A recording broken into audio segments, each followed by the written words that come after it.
আমাদের মসজিদের ইমাম সমাজ মুয়াজ্জিনরা বর্তমান ইসলামের জন্য মুসল্লিদের জন্য একটা দ্বন্দ্ববিধি মূল।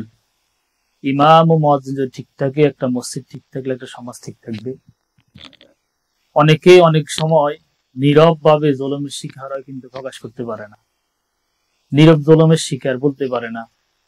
বর্তমান জুলুমের শিকার মধ্য থেকে যারা নীরব জুলুমের শিকার, তাদের মধ্যে অন্যতম হলো মসজিদের সম্মানিত ইমামগণ ও মুয়াজ্জিন সাহেবরা। তারই ধারাবাহিকতা একজন ভাই জানতে চেয়েছেন, মসজিদে অনেক টাকা দান অনুদান হয়, কিন্তু ইমাম ও মুয়াজ্জিনের বেতন কমে নিয়ে কিছু আলোচনা করার জন্য।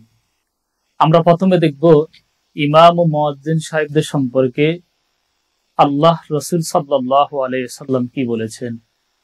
হাদিসের ভিতরে বর্ণনা আছে, আন আবি হুরায়রা রাদিয়াল্লাহু তাআলা قال قال رسول الله صلى الله عليه وسلم الامام ضامن المؤذن مؤتمم اللهم ارشد الائمه واغفر للمؤذنين।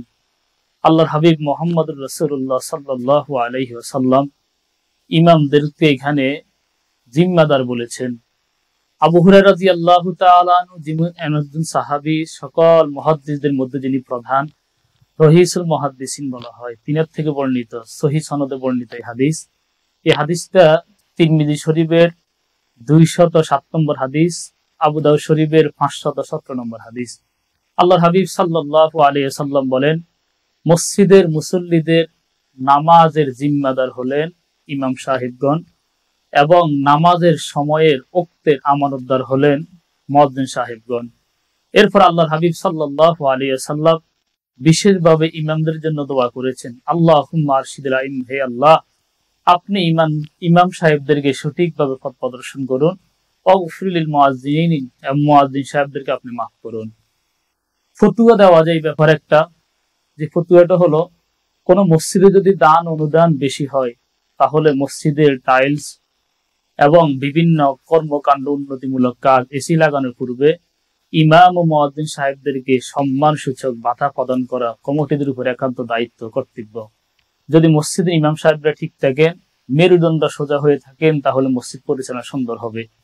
এই ব্যাপারে যদি আমরা মুয়াজ্জিন সাহেবদের জন্য বলি, তাহলে সহিহ বুখারীর 609 নম্বর হাদিসে আল্লাহর হাবিব সাল্লাল্লাহু আলাইহি ওয়াসাল্লাম বলেন, মুয়াজ্জিন সাহেবরা যখন আযান দেন, তাদের আযানের আওয়াজ যতটুকু পর্যন্ত যাবে, কাল হাসরের ময়দানে প্রত্যেকটা বস্তু তাদের জন্য সাক্ষ্য প্রদান করবেন।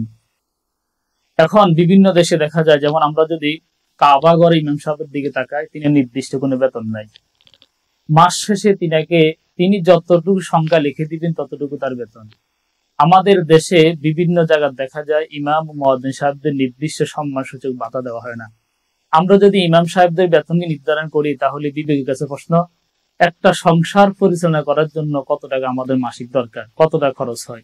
আমি যেরকম অসুস্থতার মধ্যে পড়ি, একজন ইমামের অসুস্থতা আছে, আমার বাবা মা আছে, একজন ইমামের বাবা মা আছে, একজন মুয়াজ্জিন সাহেবদের বাবা মা আছে, সুস্থতা অসুস্থতা আছে, তাদের কিছু চলাফেরার জন্য কিছু সাময়িক অবস্থা দরকার আছে।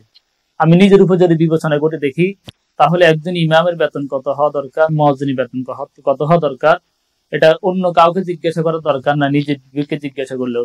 আল্লাহর হাবিব সাল্লাল্লাহু আলাইহি ওয়াসাল্লাম বলেছেন, ইস্তাফতি কলবাক, সব বিষয়ে কোনো মুফতিকে জিজ্ঞাসা করতে হয় না, তুমি নিজে প্রশ্ন করো নিজে, যে তার বেতন কত হওয়া দরকার, তার কতটুকু নির্ধারণ করলে ইনসাফের ভূমিকা পালন করা হবে। মহান আল্লাহ রাব্বুল আলামিন আমাদের প্রত্যেককে ঈমান ও মুয়াজ্জিনের প্রতি সহৃদয় হওয়ার তৌফিক দান করে, ইনসাফ ভিত্তিক মসজিদ প্রতিষ্ঠা করার তৌফিক দান করে।